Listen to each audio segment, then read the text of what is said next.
Welcome to this House of the Dragon review and top 5 Easter eggs.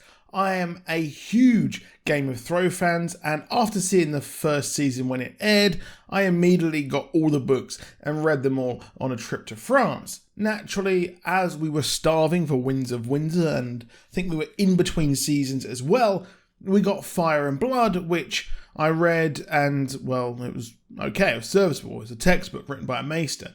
And then I was let down by the ending of the show. Dan and Dave ran out of track and wanted to rush it to get to their Star Wars project. Now, what is good about this show is that, one, the book is already written. We know we have a beginning, a middle, and an end. Two, the book is essentially a textbook written by a maester, so we know what we are getting. We follow the latter third of the book as we go into the story of Viserys' reign. Now, the question is it any good? Well, I absolutely adored House of the Dragon. The opening very much gave me season 1 vibes of Game of Thrones, with the optimistic opening of the first episode, and ends with something which you just know is going to kick off eventually. The first episode was very much political intrigue, and it felt like episode 1 of Game of Thrones, especially with the tournament, or more likely the season 1 really. This really was just season 1. This was all very much member berries, and seeing Rhaenyra, I hope you say her name, fly like Daenerys over King's Landing, and land like her in the Dragon Pit. Well, did I adore it? Yes, I did. I feel like the performances already have potential to match those that we loved in the main series. Matt Smith, in my opinion, delivered his best performance as Daemon, who was chilling in his speech to the Gold Cloaks, and his armour looked metal AF. The bed has been laid for the Dance of the Dragons, which is a term used for a Targaryen civil war, which we will see very soon. The underlying current of the small council not liking him is intriguing, and those early interactions between Robert's small council were just as gripping as they are here in House of the Dragon. This was very, very much a lot of plot, a lot of exposition, and a lot of setup, because we have brand new characters. However, there are names and houses and things you'll recognise from Game of Thrones. So let's get into the game of Easter eggs with my top Easter eggs for House of the Dragon in no particular order. First up, we have what was colloquially known as the Caspar Dagger. This is the dagger held by Viserys, which is the same as the one used to try and kill Brandon Stark. Of course, Arya would use it to kill the Night King, as we saw.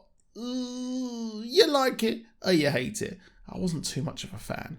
The name Nymeria was mentioned as Alicent and Rhaenyra talk, and this was the famed badass female who helped found Dorne. And of course, there was a direwolf named after her as well. Oberyn Martell in the show said, thousands of years ago, the warrior queen Nymeria crossed into Dorne from Essos, fleeing the Dragon Lords of Valyria. After she landed, she burned her ships, all 10,000 of them, so no coward could slink home. What a woman. Dornish in spirit before she ever was in flesh. Just, that's pretty metal.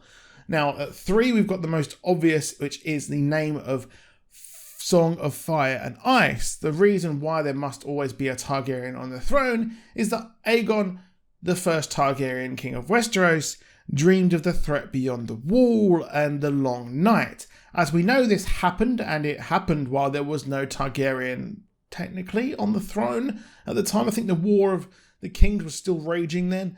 It's also the name of the book series of Game of Thrones. So you've got Game of Thrones and then Clash of Kings, and the overarching title is A Song of Fire and Ice.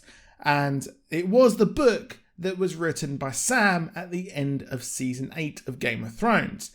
At 4, we have the Dragon Pit. We saw this when Daenerys came to visit for a summit, but here it is in full glory, and it mirrors the shot of our girl landing there. Its destruction actually happened, well, it should happen in this show if there is a season 3 or 4 during the Dance of Dragons, it's an interesting chapter.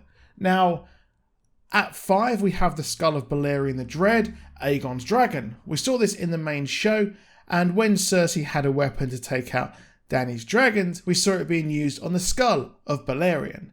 Now, talking of Dany, we also have that infamous Dracarys line. And lastly, at number 7, I know I said 5, but here we are. We have a weirwood tree, which technically shouldn't exist, as the ones in the south were burnt down. And we were told this by Osha when we had her talking with Bran in the woods, just before we saw big Hodor's little Hodor there. But that is it. Let me know if you want this weekly series on Easter eggs and connections to the books and the main Game of Thrones series, because I love this show. I loved it. But I'll see you soon, and goodbye.